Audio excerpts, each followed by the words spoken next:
guy that's parked next to me is using an Atlas. He's looking at an Atlas right now. And he's got his phone out and it looks like he's typing shit in like his calculator or whatever. To which I ask, why? Like, why? You know what? I want to know. You know, this may be a stupid question, but I want somebody to tell me. Somebody that uses an Atlas. Like, I didn't see a GPS on his dashboard. Maybe he has one I didn't see, but it didn't look like he had one. But he's looking at his fucking Atlas, and I'll see that from time to time. Look over to the truck next to me, and the guy's got his Atlas out, and he's, you know, got his ruler, and he's looking at all this shit. And I want to know why. You know, why not just use a fucking GPS? You know, and don't give me that whole you can't trust GPS and shit. Like, you know, there's a little bit of truth to that. No, you can't 100% rely on a fucking GPS, but you know, I've been using this Rand McNally for a year and a half maybe, and it's done fine. Every once in a blue moon it'll do something kind of screwy, but it's never put me into a really fucked up place.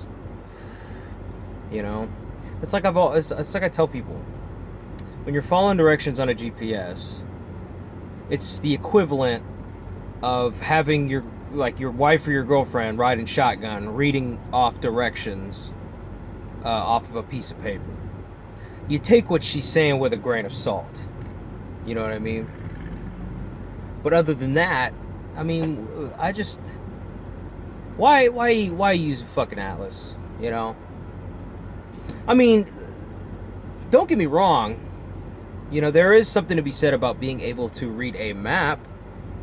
Being able to navigate a map or an Atlas, everyone should know how to do that, regardless of if you drive a truck or not. Every person should know how to navigate.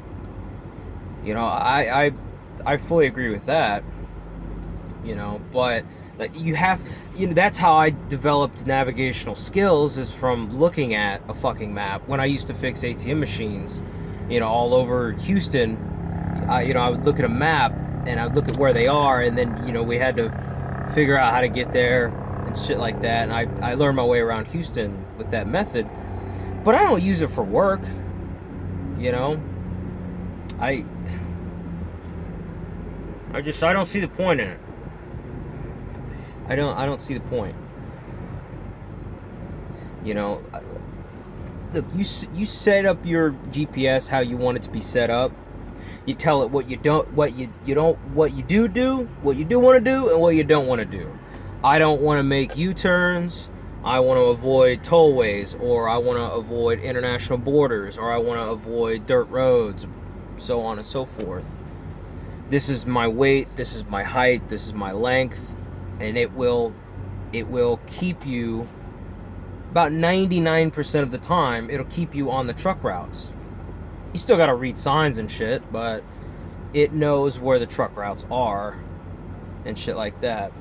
So, you know, not to mention, like, I punch in, like I have mine set for the fastest route, not the shortest route. So, I mean, I don't even know, like, you pull out your Atlas, you're like, okay, I need to take this road to this road, and this road to this road, shit like that. And then you're sitting there, and then you gotta calculate all these fucking distances. This fucking thing does all that shit in about 4 seconds. This is where I need to go, and then I wanna stop for fuel here, and then I need to deliver here. Punch all that shit in, and it says, okay, do you want to pay tolls, or do you not want to pay tolls? And I said, well, compare routes. And I look at the different routes, and it says, well, you can go this way and it'll tell me the amount of tolls that I'm gonna have to pay. This is $46 in tolls. Or you go this way, but there's no tolls. You know, and I look at the two routes and I select which one I want. And sometimes You know, I select the route I want, but I'll still deviate from it. Like, okay, well, I don't want to take the Skyway because it's $45 for a truck, so I'll bypass the Skyway, but then I'll follow it the rest of the way. Shit like that. You know, and see, here's the funny thing about, well, if you use your atlas and you just know where you're going and your directions, yeah. If you memorize all that shit, or you write it down, I guess, you know, and then you got to look at the fucking directions while you're driving. But let's say you memorize all your directions based on your atlas. You know exactly where you need to go. So what happens when there's a fucking road closure you didn't know about? Or there's a really fucked up traffic jam, or something happens where, or you miss a turn, God forbid. You know what happens if you miss your exit? But you're in a real fucked up weird place where, like, you know, you got to try to figure out how to get back to that. Especially when you're in the northeast quarter. You know, I fuck up, the GPS is like, oh, okay, hold on, let me refigure this out. It'll recalculate real fast. I say, okay, well, you can go this way. Just go up here, then make a left, and, you know, go this way and whatever, you know. I'd say that's its most valuable function. Is if, whatever reason, you know, oh shit, I missed my right turn. Now where the fuck do I go? Say you miss your right turn, and there's nowhere for you to stop. There's no shoulder, there's no nothing. You're in town, there's cars behind you, they're waiting for you to go, there's no parking lots you can pull into. All you can do is go straight. You know, you can't, what are you gonna do? Are you just gonna keep on driving until you can stop and look at a fucking map? Or are you just gonna cruise around until you find your way back? You know, what are you gonna fucking do? You know, or the GPS can say, no, don't worry about it. Go up here, make a right, and you could double back this way. And it just does it for me. I don't know, I'm just saying. You know, like I said, I understand the value of being able to read a map, but I just don't see the it seems inefficient to me to use it for work purposes. Unless the GPS fails. You know, and then you gotta pull that fucker out. That's not what this video is about. Of course, that's what I've talked about for 7 minutes. But I got sidetracked. But what I was going to talk about in this video is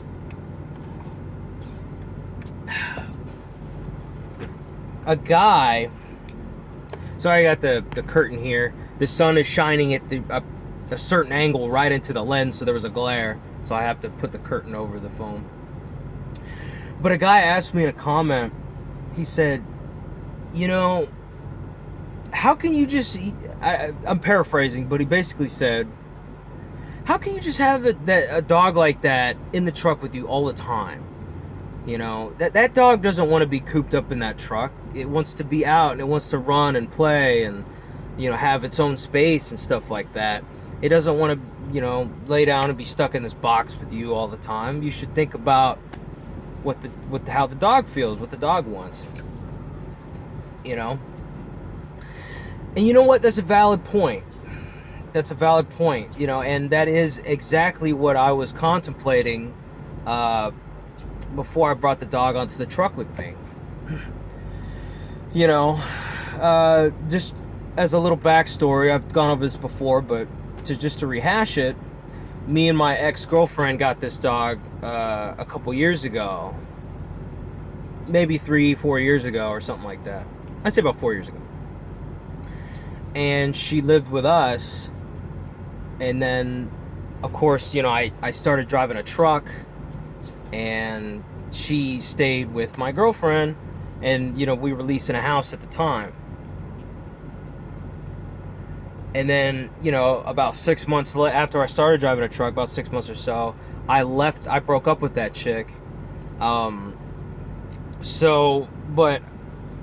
because we were halfway through the lease, I said, look, just so I'm not leaving you high and dry, I'll continue to help pay the lease and the utilities and all the bills just like I have been until the lease is up on the house.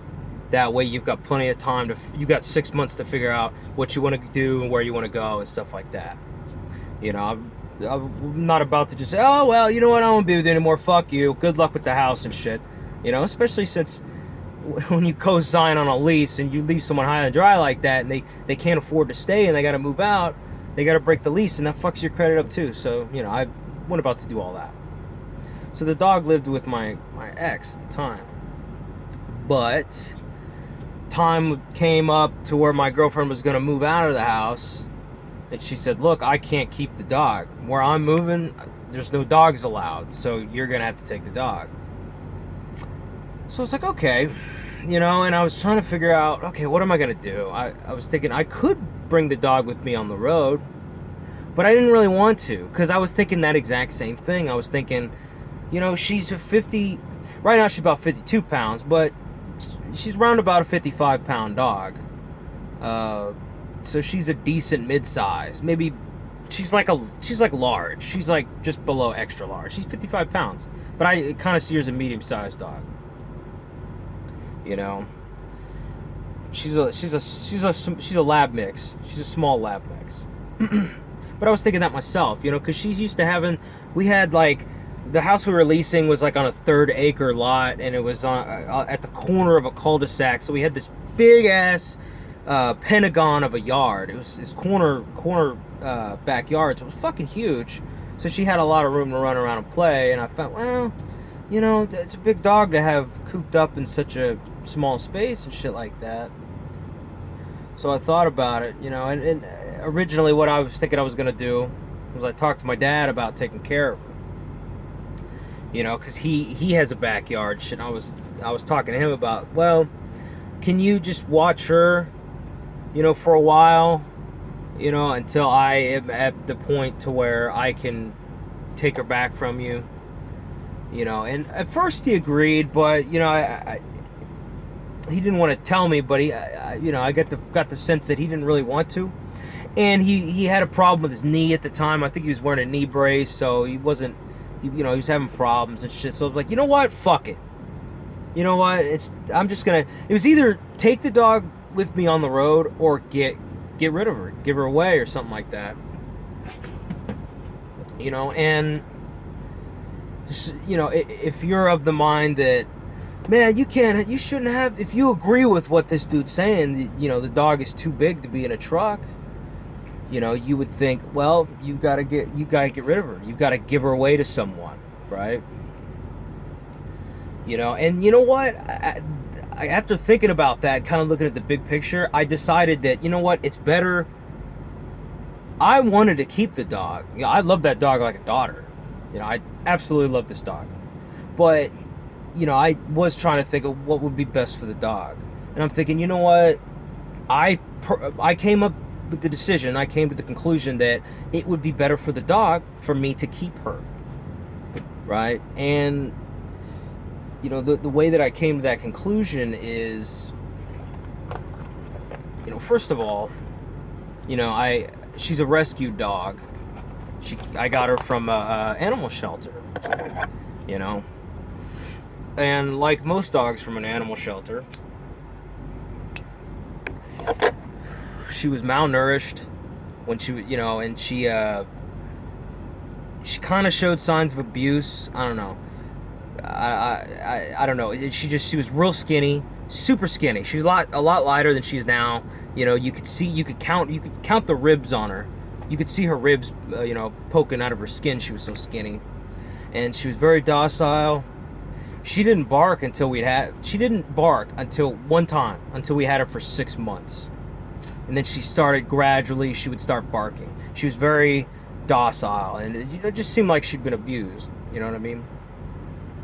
But the point I'm getting at is that, to give her to a family that's looking for a dog, that's one less dog that's going to get adopted from a shelter, the way I see it. People should be getting dogs from shelters. If you don't want a puppy, that's fine. I didn't want a puppy either. That's why I got her, because she was already she was a grown puppy. She was just growing out of being a puppy, but she was already housebroken. Some shelter dogs are fucking housebroken. People should be getting their dogs from fucking shelters. But nonetheless, there is that. And here's the conclusion I came to, is that, what? When I really thought about it, You know, any of you who are dog owners and you're not a truck driver, or before you were a truck driver or whatever, if you have a normal life, you know, if you were like me and my ex were, like me and my ex, we left for work at like 6 in the morning. And we were gone all fucking day. I worked 10-hour days during the week, and she worked downtown, so she had a fucked up commute. And sometimes I had a fucked up commute because, you know, I drove all over Houston, you know, doing service work and shit like that. So we were gone 10 to 12 hours a day, easy. Easy, at least 12 hours a day. And while we're gone, you know, she's got the whole house to herself, but what do you think she's doing all day while she's at home? Watching TV, playing Xbox? No, she lays on the fucking couch and she waits for us to come home. That's what dogs do when you're not around.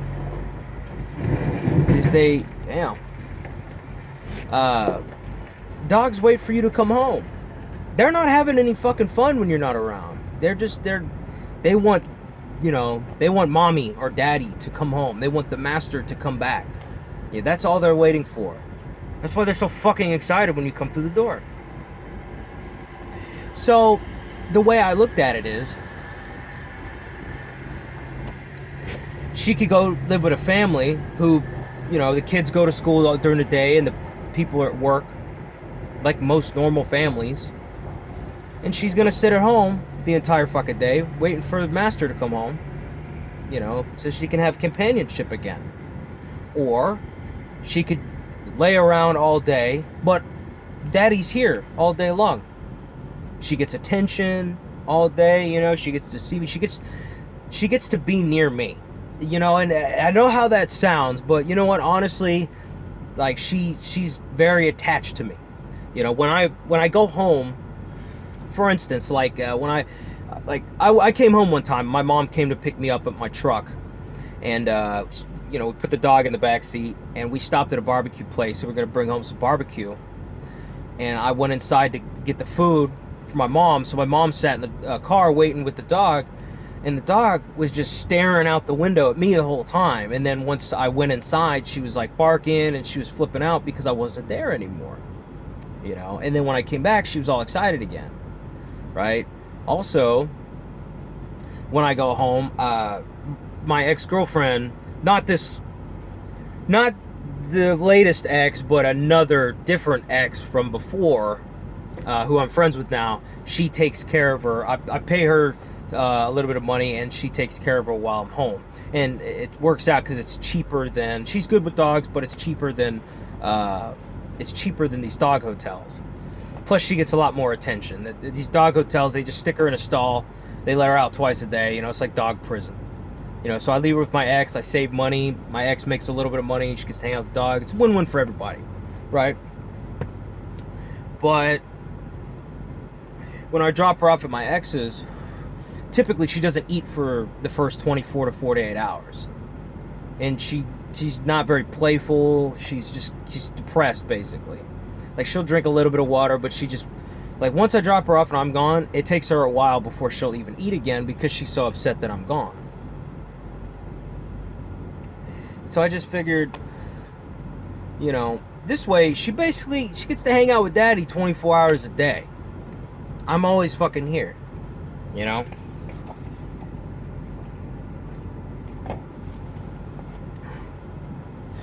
You know, also, you know, I'm not going to be driving a truck forever. I'll probably be doing this for like another year-ish. But after that, I don't know, I'm going to go back home and find me a place, you know? And then if I find a local job, she's going to be sitting at the fucking house by herself all day. You know, she's not going to be in the truck forever. You know what? I agree. I wouldn't want to have a dog any bigger than her in a truck. There's people that do it. I talked about this before. I ran into a lady who had 2 big-ass dogs in the truck with her, bigger than her, you know? But, you know, so there is that. So really, you know, I don't want to get rid of her because I love the dog, and, you know, she's attached to me, and, you know, I want to keep her.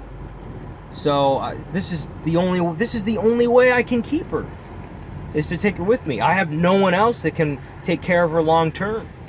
And trust me, I thought about every single person I knew, and I thought about who can take care of her for me long term.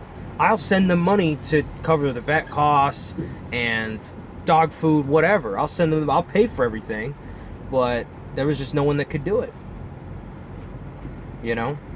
So my only option to keep her was take her with me. Not to mention, you know what? Yeah, she may be cooped up in a truck all day, but in my opinion, she's got a pretty fucking gut as far as all things considered. Because people, you need to understand, just because a dog has a home doesn't mean it's well taken care of. You know, there's a lot of people that get dogs and then they chain them up to a tree in the backyard and they fucking leave them there. And the only money they spend on that fucking dog is the cheapest dog food they get in a 30-pound bag at Walmart. That's the only money they spend on that fucking dog. They never take it to the vet. You know, the dog ends up getting heartworms and shit. These dogs, that they leave outside and mosquitoes are fucking eating them to death, and they end up with heartworms, and they get, you know, they get ticks and all this shit, and they just leave them out there. Fuck. A couple years ago, one of the houses that we rented, that we moved into, in the backyard, there was no grass in the backyard. Just no grass. It just hadn't been taken care of. It was all dirt and mud. And there was a tree with a chain around it with a padlock, and then there was a steel stake in the yard.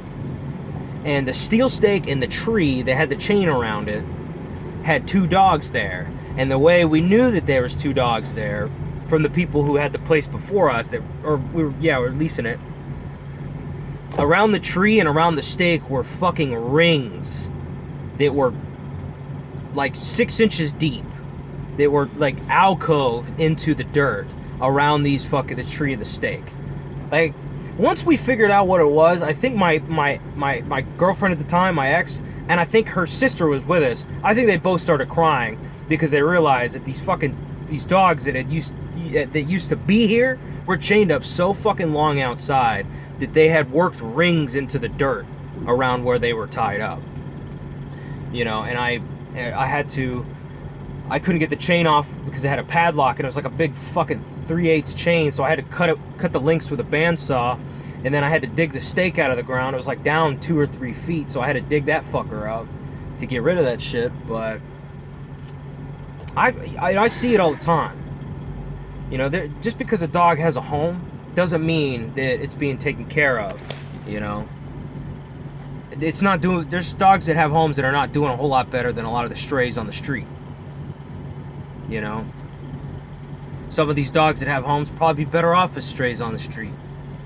I don't know, but you know what? You know, she's taken care of. I just took her to the vet the other day when I was home, and I spent $180. You know, I get her heartworm checks. I've got her on a flea medication, tick medication, heartworm medication, and some other kind of worm parasite medication, you know, so she never gets any of that stuff, especially with all the mosquitoes we have down in Texas, so she doesn't get heartworms and stuff like that. She's heartworm free. You know, I keep the ticks off of her. I check her for ticks after I bring her in, stuff like that. She's got her Bordetella. I keep her rabies shots in check. You know, I make sure all that shit is good. Any vaccination she needs, she always gets. You know, I spend good money on I don't buy the cheap shitty dog food, the greasy oily shit. I buy the nicer dog food, the more expensive stuff, because it's better for her digestion. You know, I buy expensive fucking toys because the cheap toys, she'll chew through them in 5 minutes and be done with them. So I gotta spend good money on toys that will last a long time, because she chews through shit like a chainsaw. You know, so, you know, I spend good money on that dog. So she's well taken care of. You know, I mean, I don't know if I told this story. I could have sworn I did. But back when she was still living with my ex and I was on the road, my ex called me one time and told me, like, I think it was a Saturday night, she was freaking out because she said, the dog just jumped through the living room window into the backyard, and now she's got lacerations on her legs. Apparently, the dog was sitting on the couch. This shows you how dopey my dog can be. But she's sitting on the couch, hears something in the backyard, looks through the window, I don't know if she saw something. I know we have skunks in that area, but she gets up and she dives nose first off the couch through the fucking window into the backyard, smashes right through the glass. And then when she goes to come back inside, she's bleeding all over the place.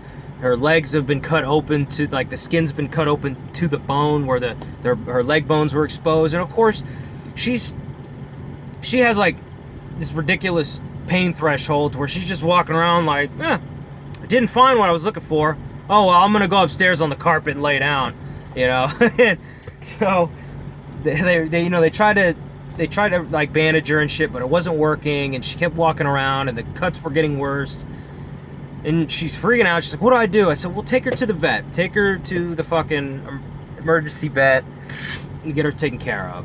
And then when she gets there, she calls me and she says, they have to put her under and do surgery, and they said it's going to be $1,100. I said, okay, well, I said, can this wait till morning? And she said, no, probably not. I said, okay, well, do they take payments or what?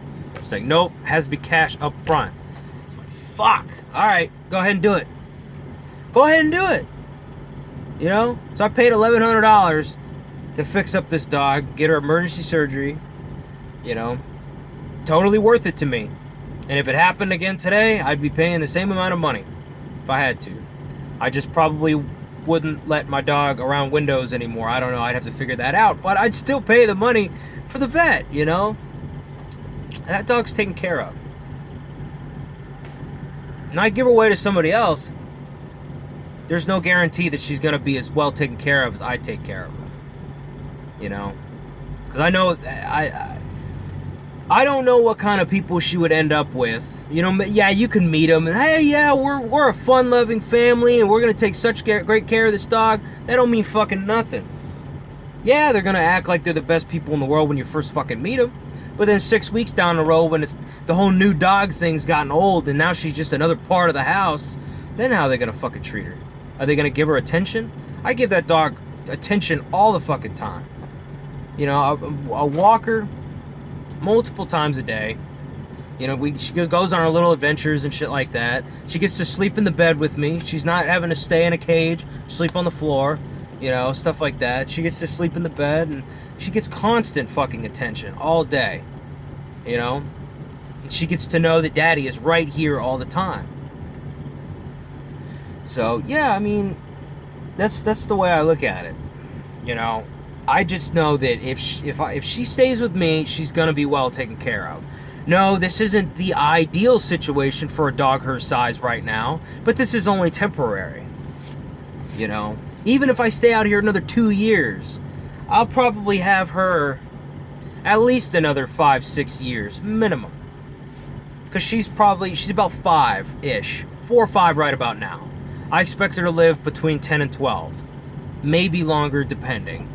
You know, but lab mix and all that shit, female lab mix, I expect her, you know, she could live to about, you know, I don't know, I take pretty good care of her. Maybe she'll live more than 12 years. I don't know, but my point is, you know, she's going to have life after living in the truck. You know? So I think her staying with me is the best thing. You know, because I believe that I treat her right. You know, and as far as her having problems with other dogs, that's not... When she sees other dogs, she wants to run and play with other dogs. You know, she can be around other dogs and have a great time. She's done it in the past. Her problem is she's really territorial. And she's such a fucking alpha dog. So that I can't let her around other dogs, not because she'll attack them off base. It's that if they don't submit to her immediately, then they have problems. You know, she basically, when she meets another dog, she gets all up in their fucking face. And is like, hey, how are you doing? Hi. Just to let you know I'm in charge here. Just so you know. You know, I'm head motherfucker in charge. And a lot of dogs are like, no, motherfucker, you're not. You know, who the fuck are you? Right? Which is understandable. She gets all up in their face, and she expects the other dogs to submit to her. But when they don't, and they get angry, and if they start growling at her, or they blow up, or they show their teeth, or they start, you know, lashing out at her and shit, she goes into defense mode. She's thinking, oh shit, I gotta defend my territory now. You know, you need to submit to me. She's never had problems with dogs that will submit to her. You know? Like, my ex's sister-in-law had a little Chihuahua that would always submit to her. When she walked up to it, the Chihuahua would roll on its back and shit like that and submit. She never had a problem with that fucking dog. Ever. Never once hurt that dog. So it's a territorial thing. You know, and yeah, I'd love to train it out of her, but, you know, I'd have to have her around other dogs in a controlled environment, and just ain't got time for all that. It's not something I can make happen right now. So, no, she doesn't have any psychological issues. She's just territorial. She longs to play with other dogs, but until I can get her in the proper environment and train her properly to be around other dogs freely without supervision, I just can't. You know, she could be around other dogs if she's on her leash, but I can't go to a dog park and set her loose, because then I'm just asking for problems. And there's a lot of other people that bring their dogs to dog parks that shouldn't have their fucking dogs there. You know? But whatever. That's what that is, you know? I even tried to put her in formal training for a while, but it was on the weekends, and at the time I picked up a second job, and I started working 7 days a week.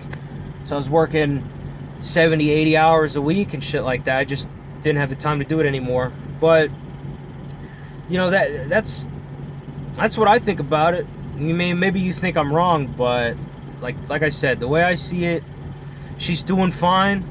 We have a routine that we stick to, and she's the workings of the truck and our daily routine, it's like clockwork to her. You know, we go on our walks, you know, she knows. For instance, she's so well conditioned in this truck. When I put the truck in, like, she'll sit here in the seat. When I put the truck in reverse and the truck starts moving backwards, she automatically knows to get down off the seat so I could see my mirrors with no obstructions. Every single time. Any time this truck starts to move backwards, she gets down. And she'll stand here between the seats and she'll wait for me to pull the brakes.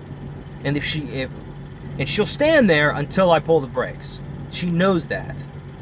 You know, or like if I'm like she'll sit in the seat. She knows, like, if I'm pulling out of somewhere, as soon as I push in the brakes and she hears the air hissing, she'll get down again. And she'll wait until we get up to speed or something like that. So I could see my mirrors, so I could do my maneuvers and shit like that. That's how well conditioned she is for, you know, the truck. She's used to it. This is her world now, for the time being. This is my world, and this is her world, and this is our